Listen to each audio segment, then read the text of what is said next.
Fill all my vision, every desire, keep for your glory, my soul inspired, and with your perfection and your holy love, flooding my pathway with light from above.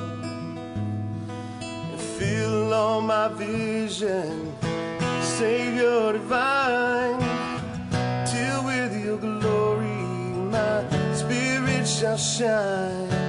Fill all my vision, that all may see your holy image reflected in me, reflected in me.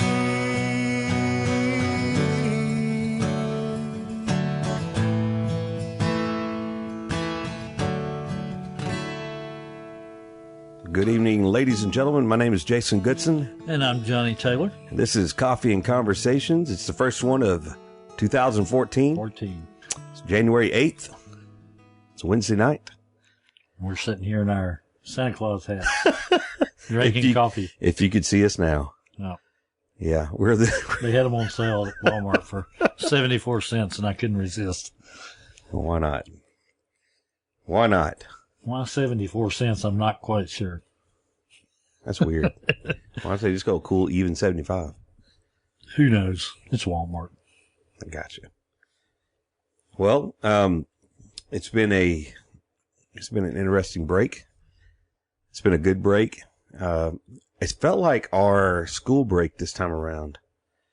And I mentioned this the other day to JT, is that the school break the other day, it felt like our break was longer, but it wasn't. It was 2 weeks. It was a solid 2 weeks. But since Christmas fell right after the break began, the break just felt like it was longer, like there was a longer period of time. And so it's been harder to get up the last 2 days and go to school because we slept in a little more this last time around. And we made our trip to Tulsa, of course, and saw the family and came back home. And I was gone almost 3 weeks to North Mississippi. That's right. You were there for 3 weeks. So it's been that part of it's been really, it was a good transition for us. It was good to be back. So it's good to get back into the flow of life as well and, get back into school because this is the crazy time of year. What I call the spring semester for school because it really moves fast. It really moves in such a way that, everything just drops one thing right after the other. So, good stuff. Tonight we are going to, I'm just going to say that the last few hours have been pretty interesting. Just a conversation again. Now, when I come to JT's house, there's a few things I look forward to. The coffee, number one. Yeah. Speaking of coffee podcasts, let's mention that real fast. And it doesn't matter how much I mention to you Costa Rican, it's still my favorite. Yeah. I think of all coffee that we roast or make or any type, all the things we've tried some very good coffees that are other than Costa Rican. But if I had a number one on my list that I was going to recommend, the fresh roasted Costa Rican, it's my all-time favorite, I think. It just hits well. Well, I've never tried roasting any of the Jamaican Blue Mountain. Right. That might beat it out. Right. Possibly. Right. But right now I'm going with the Costa Rican. It's me too. It's good. And we had pumpkin pie with it tonight. Yep. Good stuff. And I stole a piece of, Miss Whitney's, cranberry cake that you had left over. So, yes, I ate an extra piece of cranberry cake tonight. I'm not even ashamed to tell you. We got some interesting new, table items here on the table. JT got a new armadillo, an antique armadillo bowl. I seem to get an armadillo every year for Christmas. What a collection. That's all right, man. Good collection. I like them. Yeah, absolutely. We've got at least two sitting here. Two represented. I got me a Gone Squatching hat. Yep. I'm an avid fan of finding Bigfoot, even though they're not going to find the sucker. Listen. At least not on the show. Listen, that show is nothing. If you don't watch that show to try to see if they're going to get Bigfoot or not. because you're just going to be let down at this point at the end. That show is pure entertainment. That's why it keeps getting aired. Yeah. It is pure entertainment. People watch that, and there are people out there that believe that that's going to happen, like they're actually going to hear something and, whoa, that's right. But I'm going to tell you something. It's just like the pure wrestling. Entertainment. It's just like the pro wrestling. Exactly right. People think it's real. It is. That is my pro wrestling. Yeah. Absolutely. I love it. So there may be a Bigfoot out there somewhere, but I'm not saying there's not. Bobo's not going to find him. They make too much noise. It's a circus. They carry a circus around with them. But I love my Gone Squatching hat. Yeah. I think I don't know if we mentioned this or not, but the episode that aired in Texas, I think we did. Yeah. It aired, and my shoulder got into the national television. That was about it. You bring me your cap. Oh man, it was really that was interesting, very interesting. All right, so whiteboard time tonight was interesting. Oh yeah. And I want to transition into kind of what we're going to talk about tonight, and just make a few statements up front. And I'm in a weird mood, so yeah, better watch out. He's already made the soapbox comment, and so you may hear us both at some point tonight step up onto the box. However, I posted a picture of the whiteboard onto our Facebook page. Yes, Coffee and Conversations podcast, and on Twitter at Taleo Ridge. So if you want to see the whiteboard as we're discussing, you can go look at it. And I have this new app on my iPad. I love this iPad because I can play around with it. I have this new app on there. It scans I scanned the picture tonight, and it basically found the border, scanned it, and then placed it on there. So pretty interesting stuff. And I adjusted the lighting to where you could see the writing a little better. I was writing fast tonight, so you can't hardly see some of the little words, but we'll go over it and make sure that it's understood. Well, let's begin at a jumping point and just kind of tell the people, JT, the initial thought, because I don't know if you weren't coming in. Maybe you had this thought on the way home from your trip, but I know I got a phone call or something from you. Maybe it was a phone call, I believe. Wasn't it? I don't remember. I think so. Probably so. I think we talked for a few minutes on the way in, but maybe it was after. No, actually, it was after. This is actually a new thought. New thought after Monday. Yeah. Yes. Okay. Yeah. Awesome. Yeah, just some things kind of made my brain rattle around a little bit. Right. But we'll just ask the question here that came to my mind, and that was, who has God made you to be? I wish we had a crowd here and could get some response for that. To see. Right. Just to see what people think when they hear that question, What's your initial response to that question? That'd be something good to think about right now. Yeah, it'd be something, what do you think about the question? Mm-hmm. Kind of get that in your mind. Let's just read a verse here. We're going to get a good bit of the Old Testament tonight. A lot of Old Testament. Jeremiah, to be specific, to start with. It'll be Jeremiah 1. And we're going to go to verse 4 to start with. And it says, "The word of the Lord came to me, saying, Before I formed you in the womb, I knew you. Before you were born, I sanctified you. I ordained you a prophet to the nations." And the reason this verse came to my mind, this question, was Joe Shelton texted me this verse. Oh, really? Last Sunday, so. Okay. And that's just been on my mind since then. But who did God make you to be? See, we want to look at these verses here and say, well, that was about Jeremiah. No. God did the exact same thing. Right. For all of us. For all of us, yeah. Now, we may not be a prophet to Israel. Right. But there's a blank there, and God fills it in. Right. Right.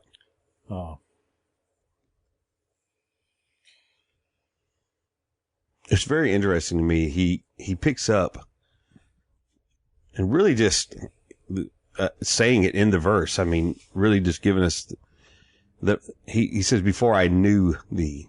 All right. Before I formed thee in the womb, I knew thee. Intimate. No. Yeah, intimate. And so one of the things on the board is, and I always throw the words, I love these words. Yada is the word. Like you shub. Yes, shub. Yadab. Yada. It's a, which means I am intimate with you. It's intimacy, intimate, the intimate knowing. God knew you intimately before he formed you in the womb. That's pretty amazing.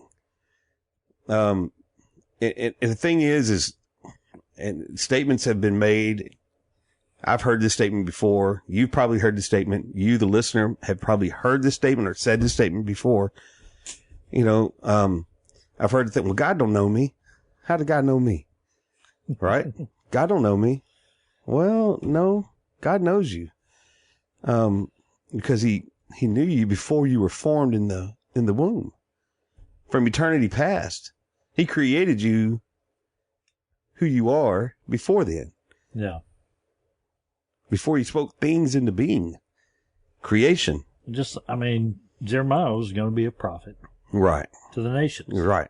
Before he was born. Before he was born. Right. So, we just can't give up that God is in control. Right. We want to, oh no, I'm in control. Right. Right. And then God's going to base his blessing of me based on my control. Right.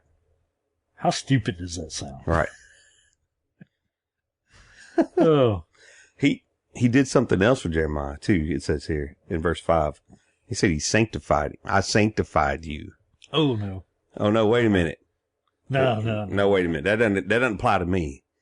That doesn't apply to us, does it? No. Oh, wait a minute.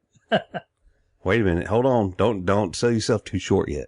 If scripture, we didn't write this verse down, but it says we've been blessed with all spiritual blessing in heavenly places. Right. Well, if that was something he did for Jeremiah, and we've been blessed with all of it, guess what? You think as a son or a daughter of God that you haven't been set apart, you haven't been sanctified, that he didn't do that before he spoke the world into being. Wait a minute. That includes you who are a child of God. Being a child of God would be that. Would be sanctified. Would be sanctified. You're set apart. You're made holy. You are kadah. You are of his seed. That's right. Set apart. Holy. Seed of Abraham. Mm-hmm. The promise. Seed of the promise. Excellent. Not of the law. No, not of the law. Not of keeping the rules. Right. Seed of the promise. Seed of the promise. Right. Very good. Man, doesn't that just, wow. That, even in that little statements, even those small little statements there about yourself should open up a vast world to you and probably make you look inward and go, wow, why am I thinking all the things I am about myself? And why do I beat myself up so much? Why is all this stuff happening? And here I am. Well, why am I going through all the bad stuff? You know, there's all kinds of things that fall into place here. Yeah. But just kind of time to reform the thinking. Who has God made you to be? This is the question. And if it doesn't fire you up when somebody says you're the seed of the promise, right, then you need to go find out what the seed of the promise is. Right. You need to do a little studying. Right. And when he gave that promise to Abraham, when the original promise there, by the way, when he gave that promise to Abraham and began to form it, it was an eternal promise. It wasn't a generational thing. Yeah. By the way, it was an eternal promise. It was before eternity past, present, and then future. Okay. Yep. That's weird. You ever thought about that? That's an infinite promise. And it's outside of our, because we're so tied to can't time. wrap your mind. Yeah. We can't wrap our minds around it. We're finite. Right. in our thinking. Mm. And our thinking is always on a timeline. Right. So it's very hard to wrap your mind around that kind of stuff. Okay, so we're going to look at the word. We looked at the word know, correct? Yes. He knew him, he said, in Jeremiah 1, 4, and 5. And then Jeremiah 29, 11. You want to read that there? Replaces and comes in and uses the same word to express something here. Yes, Jeremiah 29, 11. Did we go all the way through 14? Is that what it was? Yeah. I'll just read the 4 verses and then we can talk about that. Jeremiah 29, 11 says, "For I know the thoughts that I think toward you, saith the Lord, thoughts of peace and not of evil, to give you an expected end." And it says this, "Then shall ye call upon me, and ye shall go, and pray unto me, and I will hearken unto you." Verse 13, "And ye shall seek me and find me when ye shall search for me with all your heart.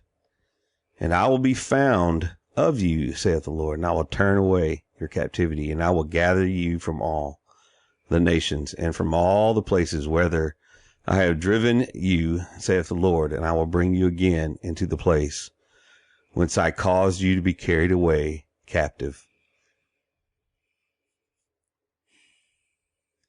Now these verses, we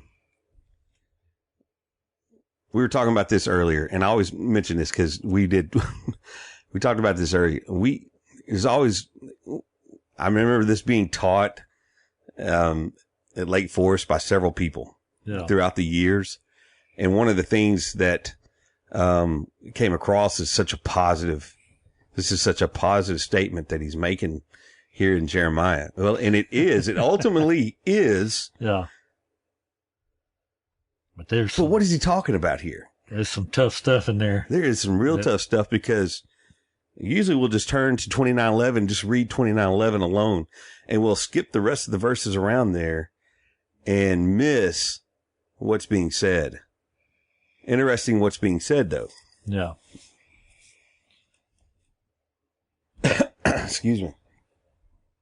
He's intimate. I love it that he's intimate with the thoughts that he thinks towards us and his plans for us. He has an intimate relationship with us. That's the knowing, right? Not just a kind of distant creation type thing. Right. But intimate knowing to give us a future and a hope. And that's what we always dwell on and pull out of that verse and don't read all the rest of what happened to get them to the future and the hope. Right. It's funny because I could say, we told you the good news. Now we're going to tell you some bad news, but it's good news. It's good news, because to believe that it's bad news is just to deny it. Right. It's exactly right. Because whatever God's doing with us is always good news. Exactly right. It's always. So we've told you some good news, and we're going to tell you some more good news here. What do you think is good news or not? And let me throw out one phrase here. I will bring you to the place from which I caused you to be carried away captive. He caused that to happen. He caused their captivity. Yeah. I mean, you think this is a people he has chosen, that he has set apart, that he loves. By the way, that he chose, set apart, and loved. Let's cause them to go. Let's get into a little bit of who God's made you to be here, because this is the heart, right, of where my thoughts were, and we've got some other places to go, and we may go there, we may not, I don't know, but we'll see. And what brought me back to this verse here was the thought of how many people and how many times have I done this myself? I want to be anybody except who I am. Mm-hmm. Mm-hmm. Let me tell you, God made me to be me. All right. With all my faults, flaws, weaknesses, fears, shortcomings.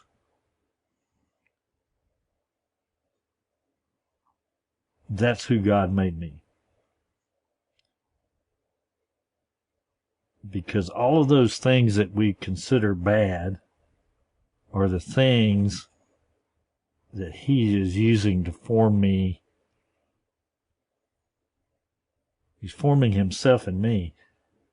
But the thing about it, that part of me He made me, He made it specifically to be a part of Him.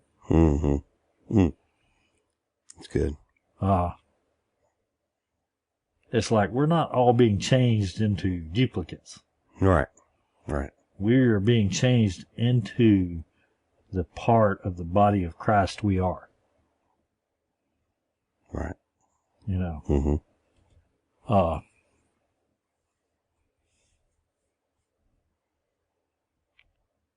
I see people all the time, and it's funny how many things that we do,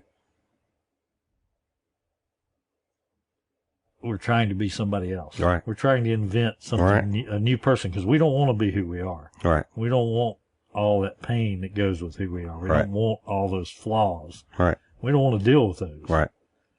We want to become super Christian. That's a good way to put it, but you I just had this awful picture in my brain. Sorry. Cape.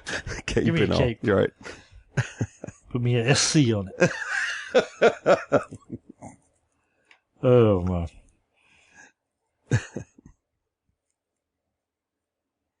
But we create identities.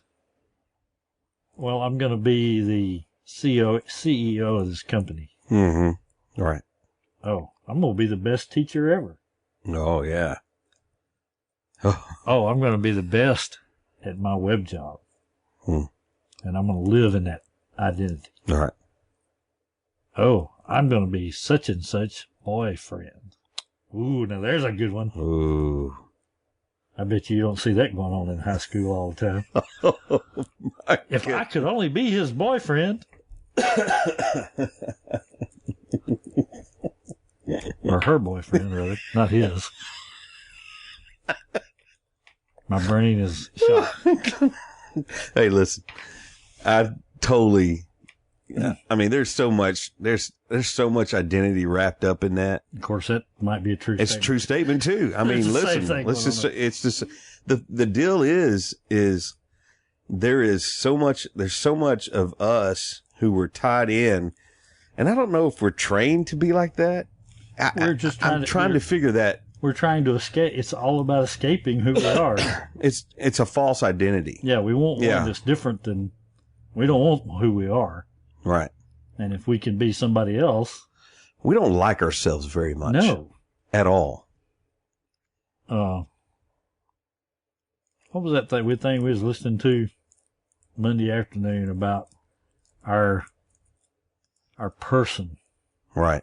I think that's a good way to put it. Right.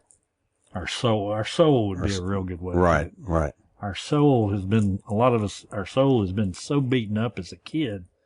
Right. Mm-hmm. Mm-hmm. We run away from it. Right. We get away from it as far as we can. And we never get to the point of accepting all of that. And then God taking that and molding it. Mm-hmm. And that's what He wants. He wants that part. He wants us. He wants the messed upness. He wants it because because He sent us away into captivity. Yes, right. Right. Because that's the only way to come to Him. Whew, that's good, man. But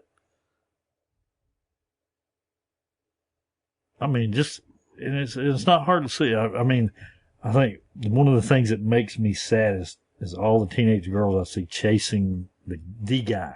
Right. Or a guy. Yeah. To give them identity. Right. And it's like,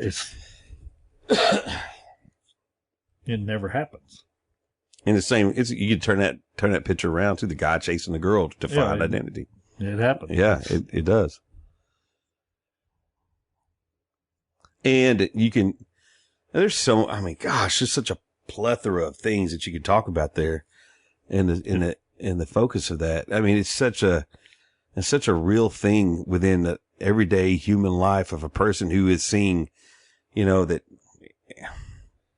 well, I want to be like, I'll just throw myself in here.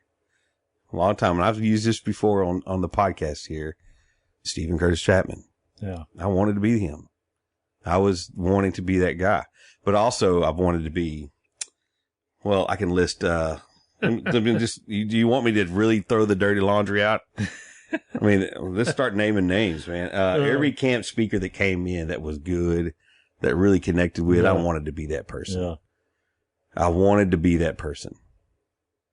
No matter how much I tried to be Joe Shelton, there's no way I can be Joe Shelton.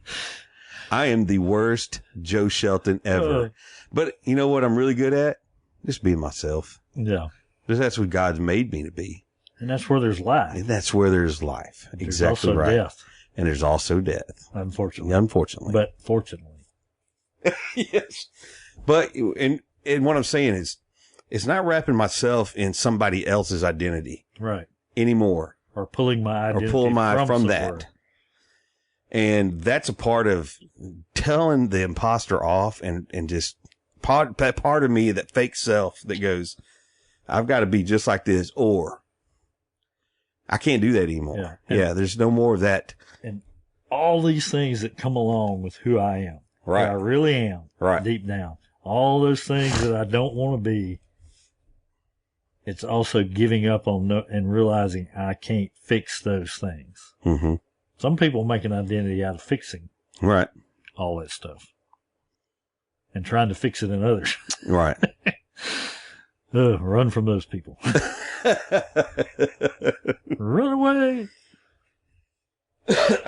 Pardon me. Oh. Oh man.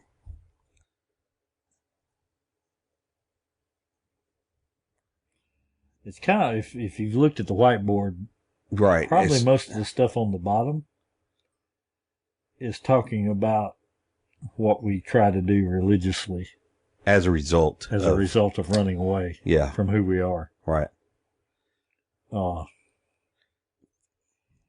That's the scary part. Right. There's so much there. There's so much there in that whole statement. We need let's throw out the hard thought here. The one that burn him. Don't want to hear that.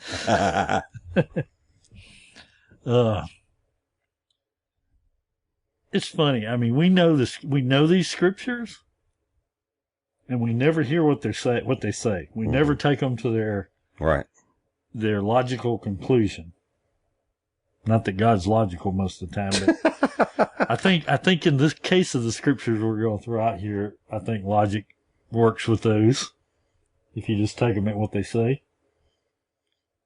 And that's a really good thing to do with the scripture, by the way. Let's take them at face value. Face value, yeah. Let's see. Which one do we want to go to? Let's go to 1 Peter 4:12. Yes. First. Okay. Let me get there with you there. If you want to throw that one out there for them. 1 Peter 4:12. Beloved, do not be surprised at the fiery trial when it comes upon you to test you, as though something strange were happening to you. Thinking not strange. But our reaction is usually, if I just had enough faith, I could get out of this. I'd see the deliverance of God. Oh, man. Oh, if I had enough faith. If I had enough faith. You want faith, don't you? You want faith? You see the pause? Did you see the pause there? Did you see the pause?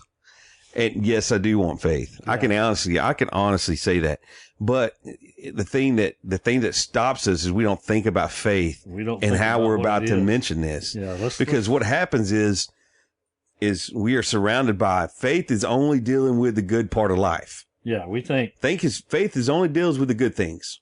And we can't use faith when it comes to the bad things, because obviously when bad things happen, I am not faithful. That is a bunch of freaking loney.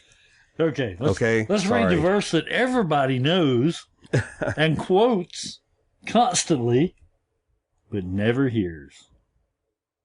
How many people you know hears this verse? Very little. Very few. 11:1. Or they change it a little bit. Yeah. 11:1. Now faith is the substance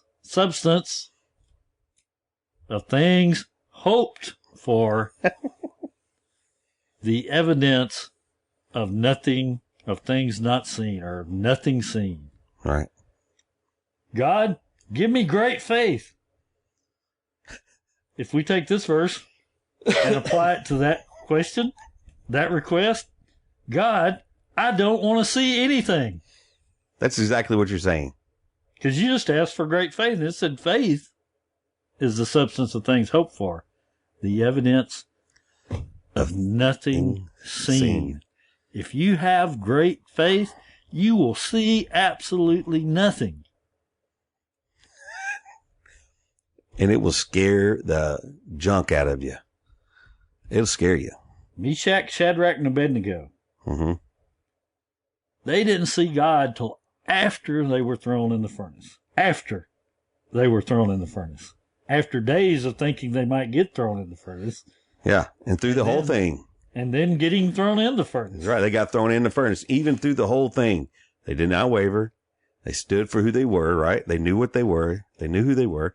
And either way it went, they got thrown in the fire. And as a result of all of that, of the things not seen, that happened. Right. Which was what? What happened to them? What did they see when they went to the fire? They saw God. They saw God. But Even if they didn't see God, but here they went in. Here's the point. Right. Is they saw God all the time. Exactly. Because it wasn't dependent upon seeing him with your eyes. Right. And that's what faith is. They had peace because they knew the presence of God was there. Whether they felt it, saw it, touched it, whether they burned in the furnace. That's right. The presence of God was there. And he knows, and they knew that he knew them intimately. That's right. Oof. Well, that's good. So you want more faith, huh? Give me faith to get through this. Okay, God, I want to go through this and not see anything of you. That's what you're asking. And the thing I love about that story with those three guys is the confidence that they had in that. Yeah. It's so amazing to me. Here we are. I could see myself in that position being freaking out now, holding on to whoever I could hold on to before they threw me in. Correct? Yeah. I'm grabbing a hold of somebody. Somebody's coming. Somebody's getting on fire with me. We don't know that they didn't do that because it doesn't say. Well, you're right. But because there was obviously guys that carried them down to throw them in that died. Were they bound? I guess so. You're right. You're right about that. So they didn't just walk down into the fire. Here you go. It's not like they held their arms out and legs out. All right, I got you. I'm with you. Okay, their faith didn't falter, doesn't look like, as far as we know. But let's talk about somebody's whose faith faltered. Yeah, let's talk about faltering faith in this whole process. That's good. His name Would be Abraham, the father of faith. the father of faith. You mean the father of faith? His faith faltered. His faith faltered. I can't already say His that. faith faltered. Yeah. For sure. There was a few times. His face probably faltered too, but his faith faltered. Actually, his faith didn't falter. Well, what he believed faltered. What he believed faltered. Yes, you're right his about beliefs faltered. Which caused, from what we look at, to cause a, wait, this didn't work out type thing, right? Yeah. Through this whole process, I think probably the best one in the whole thing is the promise of many nations, of many people, that his offspring, his seed, would be as the stars in heaven, the sands of the seashore, the sand of the seashore, the countless people that he was going to have. When he was snatched up out of the Ur of the Chaldeans at the age of 65, by the way, he was what? He was told then what the promise was going to be. I'm going to make you a great nation. I will bless you. I will make you a great nation. And descendants of the stars, and sand. That means he's going to have offspring. Wait a minute. Sarah, man, her womb was closed up. She couldn't have kids. What was going to happen here? Through this whole process, he learned that at 65. When was the son born? He was 100 years old when Isaac. And he actually made it 20 years without faltering. Hmm. And then we had Ishmael. Ishmael, right. Took things into his own hands. Took things in his own hand. Bore the seed of his flesh. Worshipped the works of his hands. That's right. Crazy, man. Oh, yeah. Oh, man. That's good. He thought the works of his own hands would be better, right, than waiting on God. Because how could God provide at his old age, right? Oh, I got a plan. Yeah. I can do it. I can do this. We can do this. Hey, we got this. And even though this whole thing, you know, the one thing that remained constant. The promise. The promise. Promise never changed. Yeah. Because the promise was not based on Abraham's beliefs and faith. Mm-hmm. Because God did what he said he was going to do. Yes. He made him. He didn't go, now you've taken it into your own hands. Oops. Plans off. Can't do this anymore.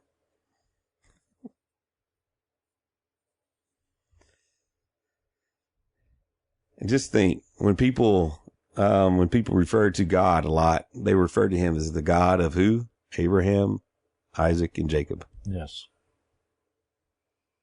That's amazing, isn't it? The God of Abraham, Isaac, and Jacob. That's the God I serve. Because faith is based on the promise, not on the works. Right.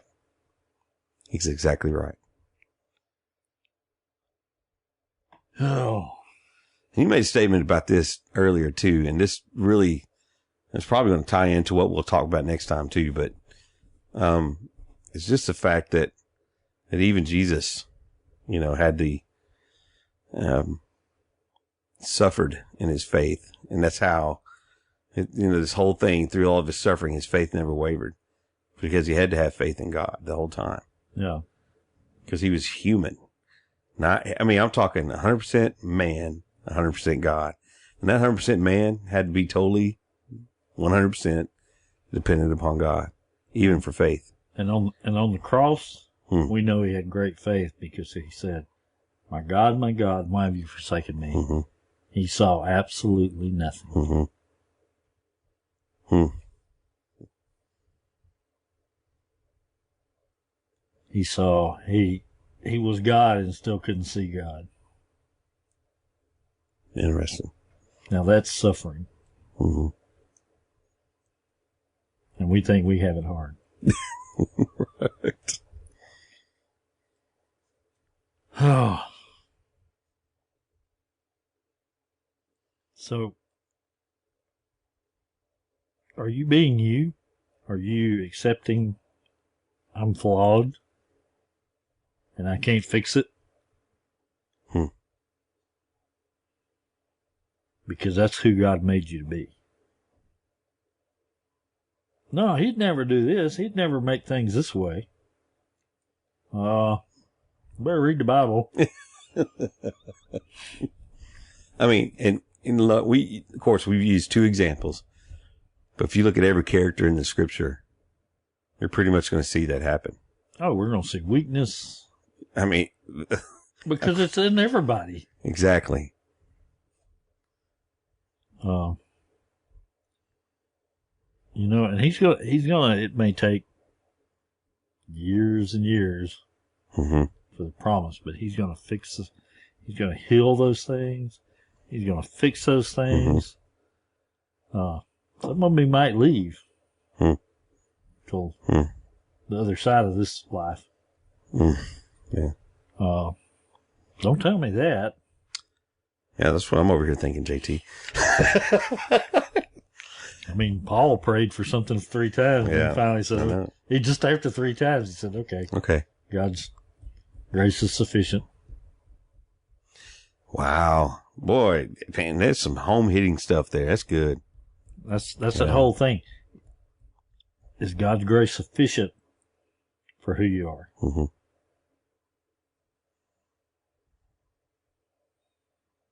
Learning to like you for who God has created you to be. Even all the stuff that comes with it. Yep. Good.